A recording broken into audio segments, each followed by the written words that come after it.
मात्र 48 घंटे, जी हाँ, सिर्फ 48 घंटे में नेपाल में जन विद्रोह हो गया। शहर दर शहर, गांव दर गांव ये ऐसा आंदोलन फैला कि प्रधानमंत्री से लेकर के अलग अलग मंत्रियों को इस्तीफा देना पड़ा। और स्थिति तो यहां तक आ पहुंची कि प्रधानमंत्री केपी शर्मा ओली को जान बचा करके काठमांडू से भागना पड़ा। उन्होंने सेना के हेलीकॉप्टर से जाकर के शरण कहीं लिया है। पूर्व प्रधानमंत्री के घर में आग लगा दी गई, उनकी पत्नी को जिंदा जला दिया गया। इतना ही नहीं, एक प्रधानमंत्री जो पूर्व प्रधानमंत्री हैं, शेर बहादुर देवा, उनको लोगों ने दौड़ा दौड़ा करके पीटा। वीडियो जो निकल करके सामने आ रहे हैं उसमें दिख रहा है कि किस तरह उनके सीने पे लात मारा जा रहा है। तो अचानक 48 घंटे में ये हो क्या गया नेपाल में, जो नेपाल की स्थिति बनी है, ये ठीक बांग्लादेश और श्रीलंका में पिछले दिनों देखने में आई थी। तो आखिर इसके पीछे कारण क्या है और वो कौन दो शख्स हैं जिन्होंने पूरे नेपाल को न सिर्फ हिला दिया है बल्कि दहला करके रख दिया है। आज हक की बात इरशादुल हक के साथ में हम उसके नीचे जाएंगे, एकदम तह तक जाकर के ये जानने की कोशिश करेंगे कि नेपाल जैसा शांति प्रिय देश, जिसका एक ऐसा नाम है जहाँ पे शांति ही सब कुछ है, उस नेपाल में अचानक ऐसी स्थितियां आई क्यों और उसके पीछे कौन है, उसका कारण, इसको भी जानने की कोशिश करेंगे। और क्या इसके पीछे कोई विदेशी ताकत है, इस पे भी हम तह तक जाने की कोशिश करेंगे। और साथ ही साथ ये भी समझने की कोशिश करेंगे कि इस पूरे प्रकरण में भारत की भूमिका किस तरह से देखी जा रही है। यूं तो इस आंदोलन की शुरुआत 8 तारीख को यानी कि 8 सितंबर को तब होती है जब नेपाल सरकार ने सोशल मीडिया प्लेटफॉर्म्स, जिसमें फेसबुक, इंस्टाग्राम, ट्विटर, व्हाट्सएप वगैरह को बैन कर दिया गया था। इसके पीछे कारण ये बताया गया था, सरकार का ये कहना था कि जितने भी सोशल मीडिया प्लेटफॉर्म हैं उन्हें रजिस्टर करना होगा और इसके बाद इस पे बैन लगा दिया गया था। इस बैन के बाद अचानक वहां पे स्थितियां बिगड़ने लगी और जिस सोशल मीडिया को बैन किया गया उसी सोशल मीडिया के जनरेशन में युवाओं ने, जिनकी उम्र 18 से 28 साल के आसपास है, उन्होंने पूरे नेपाल में कोहराम मचा करके रख दिया। और उसके बाद न सिर्फ प्रधानमंत्री आवास को घेरा, उनको आग लगा दी, राष्ट्रपति भवन में आग लगा दी और अलग अलग मंत्रियों को घरों में आग लगा दी। उसके बाद आज सुबह से 9 तारीख से मंत्रियों ने धड़ाधड़ इस्तीफे देने शुरू किए। शाम होते होते खबर आई कि राष्ट्रपति ने भी इस्तीफा दे दिया है, लेकिन ये बात बताया गया कि ये बात सही नहीं है और राष्ट्रपति मजबूर होकर के प्रदर्शनकारियों से बातचीत करने पे तैयार हो चुके हैं। इसी तरफ प्रधानमंत्री केपी शर्मा ओली को जान बचा करके भागते हुए देखा गया एक हेलीकॉप्टर से। कहाँ गए इसे किसी को कोई खबर नहीं है। क्या वो विदेश चले गए या किसी अज्ञात स्थान पर गए, इसके बारे में भी कोई सटीक सूचना नहीं है। स्थितियां यहां तक आ पहुंची कि पूर्व प्रधानमंत्री झलनाथ खलान के घर में आग लगा दी गई। उनकी पत्नी घर के अंदर थी। प्रदर्शनकारियों ने घर में घुस करके उनको जिंदा जला दिया है। पूर्व प्रधानमंत्री शेर बहादुर देवा को घर में घुस करके पीटा गया और वित्त मंत्री विष्णु पौडेल को दौड़ा दौड़ा करके पीटते हुए देखा जा रहा है। तो ऐसी स्थिति नेपाल के इतिहास में कभी देखने को नहीं मिली। दशकों से नेपाल में शांति थी और उसके पहले जो वामपंथी आंदोलन चले थे, उसके बाद इतना भयावह आंदोलन, एक तरह से जो जिसे जन विद्रोह कहा जा रहा है, ये इस तरह का जन विद्रोह नेपाल के इतिहास में तब भी नहीं देखा गया जब वहां पे शाह वीरेंद्र विक्रम शाह राजा हुआ करते थे। ये सवाल होता है कि क्या नेपाल में मात्र सोशल मीडिया पे बैन लगाने के कारण ऐसा हुआ? कतई नहीं। इसके पीछे कई तरह के कारक हैं और आज उन कारकों को ढूंढने की कोशिश करेंगे और उन दो युवा चेहरों को जानेंगे जिन्होंने पिछले 2 से 3-4 सालों में नेपाल में एक ऐसी समानांतर विश्वसनीयता प्राप्त कर ली है, नेपाल के आम लोगों की ऐसी सहानुभूति हासिल कर ली है, जिनकी आवाज पे लाखों लाख लोग सड़कों पे उतर गए और उसके बाद ये जन विद्रोह इस नतीजे तक आ पहुंचा है।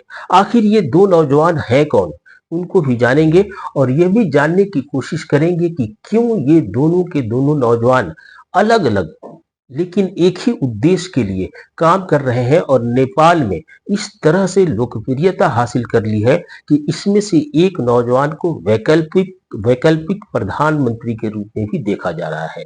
ये प्रदर्शनकारी इस तरह से उतावले हैं कि किसी बात को सुनने या मानने को तैयार नहीं है। उनका ये कहना है कि नेपाल का प्रधानमंत्री बालेन शाह को बनाया जाए। ये बालेन शाह सिर्फ 36 साल के एक ऐसे नौजवान हैं जिन्होंने 2022 में काठमांडू में मेयर के पद पे हुए चुनाव में जीत हासिल की थी और हैरत तो वहां के लोगों को तब हुई जिसे उनकी जीत को बालेन इफेक्ट कहा गया। ये बालेन इफेक्ट सोशल मीडिया पे वायरल एक ऐसा टर्म था जिसका असर यह था कि नेपाल की बड़ी से बड़ी धुरंधर पार्टियों को उन्होंने अकेले धूल चटा दिया। बालेन शाह और दूसरे व्यक्ति हैं, एक नेपाल का एनजीओ है हामी नेपाल, उनके संस्थापक जिनकी उम्र महज 36 साल है।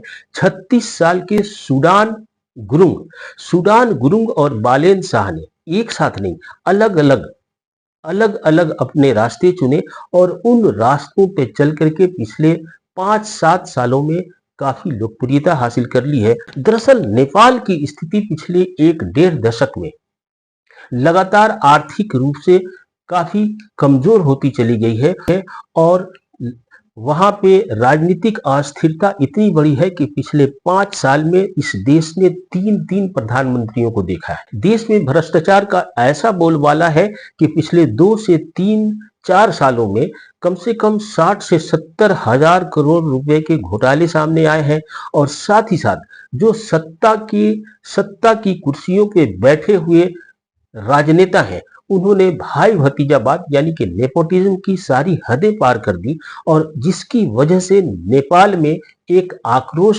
नेपाल के युवाओं में एक बेचैनी है और उसी बेचैनी का प्रकटीकरण इस जन विद्रोह के रूप में देखा जा रहा है।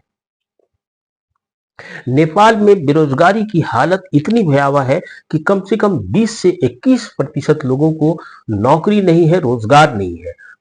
सिर्फ 20% लोगों के पास नेपाल की पूरी संपत्ति उनकी मुट्ठियों में कैद है और यही कारण है कि इन दो अलग अलग सोशल एक्टिविस्ट और राजनीतिक कार्यकर्ताओं ने नेपाल के लोगों में विद्रोह की अलख जगा दी और इनकी अपील पर नेपाल में इस पिछले 48 घंटे में हालात ऐसे बन गए कि नेपाल के प्रधानमंत्री से लेकर के वित्त मंत्री, गृह मंत्री सबको धड़ाधड़ इस्तीफा देना पड़ा और उन्हें घर तक छोड़ करके भागना पड़ा। लोग संसद पे ठीक वैसे ही आक्रामक हो गए लूटपाट की जैसी स्थिति आपने कुछ साल पहले श्रीलंका में देखी थी और कुछ साल पहले आपने बांग्लादेश में ही देखी थी। ऐसी स्थिति में सवाल यह भी है कि भारत के ऊपर इस राजनीतिक उथल पुथल का क्या असर पड़ सकता। हम इस पे भी आगे चर्चा करेंगे, लेकिन हम इन दो नेताओं के बारे में जरा विस्तार से आपको बता दें ताकि आपको स्थितियां पूरी तरह से स्पष्ट हो जाए। नेपाल के युवाओं में जो असंतोष की लहर पिछले 5-6 सालों से बढ़ रही थी, उस असंतोष को एक 35 साल के इंजीनियर ने भांपा। इस व्यक्ति का नाम है बालेंद्र शाह, जिन्होंने 2020 के मेयर के चुनाव में, जैसा कि मैंने पहले ही बताया, कि बड़े से बड़े धुरंधर पार्टियों को धूल चटा दी और सोशल मीडिया पे बालेन इफेक्ट के नाम से वो चर्चित हुए। और बालेन शाह के अंदर एक ऐसी ज्वाला है समानता के खिलाफ, शोषण के खिलाफ, भ्रष्टाचार के खिलाफ, और इन्होंने पूरे देश में एक तरह से ज्वाला भड़काई है। नेपाल में एक एनजीओ है हामी नेपाल एनजीओ के संस्थापक हैं 35 वर्षीय सुडान। 2015 में सुडान अचानक तब चर्चित हुए थे जब वहां पे बड़ा भूकंप आया था और उन्होंने इस भूकंप में अपने बेटे को खो दिया था। उसके बाद उन्होंने अपने जीवन को सामाजिक सेवाओं में लगाने का फैसला किया और उसके बाद 2020-21 में जब कोविड की महामारी आई तो सुडान गुरुंग ने नेपाल में सामाजिक सेवा में इस तरह के कीर्तिमान स्थापित किए और इतनी सेवाएं की, लोगों के इतने काम आए कि नेपाल का बच्चा बच्चा उनके प्रति मोहित हो गया। और उसी के बाद जो नेपाल में ये स्थिति बनी है, जो सोशल मीडिया को बैन किया गया, इन दोनों बालेन शाह और सूडान गुरुंग ने उत्साहित किया कि वो सड़कों पे निकले, आंदोलन करें।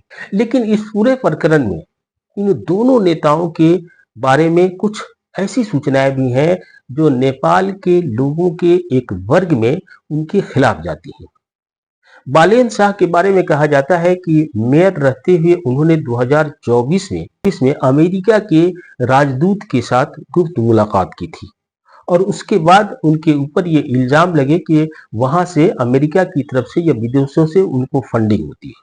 बालेन शाह की लोकप्रियता का आलम यह है कि 2023 में टाइम्स मैगजीन ने 100 ग्लोबल इमर्जिंग लीडर की सूची में इन्हें शामिल किया था।